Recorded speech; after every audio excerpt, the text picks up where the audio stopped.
Hello, আসসালামু আলাইকুম। দেখেন আজকে একটা শোরবা বানাইলাম খাসির মাংস দিয়ে আর ভেজিটেবল কোথাও লাগিয়ে শোরবা দিতে। এই যে মাংস, খাসির গোস্ত, বুঝছেন? এই যে খাসির গোস্ত। তো এটা দেখতে এখন দেখেন একটু পাতলা দেওয়া যায় মাইটা, ঠিক আছে? মাইটা আর একটু জন্য ফাঁকায় আমরা ওই জন্য আর একটু পানিটা ঘন করে নিয়ে একটা ইয়ে আছে আটার দিয়া বানায় আর কি, পোকার।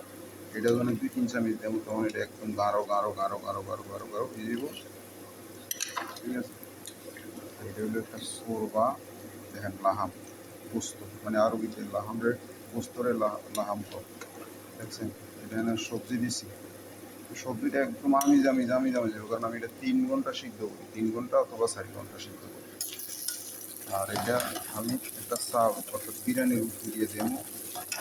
এটা পেঁয়াজ, মরিচ আর ডাইল দেবো, দিয়ে মিক্স করে বাজি করে সুন্দর করে এটা চালুর উপর দিয়ে এইভাবে ডিজাইন করে দেবো। আমরা তখন দেখতেন আমি একটা মজবুত বানাবো হয়েছে।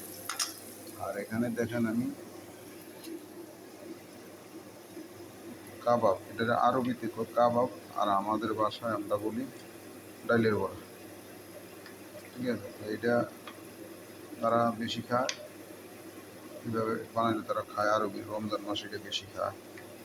ওই গুলগুলাটাও বেশি খায়, ডেলি গুলগুলা বানাই আমি।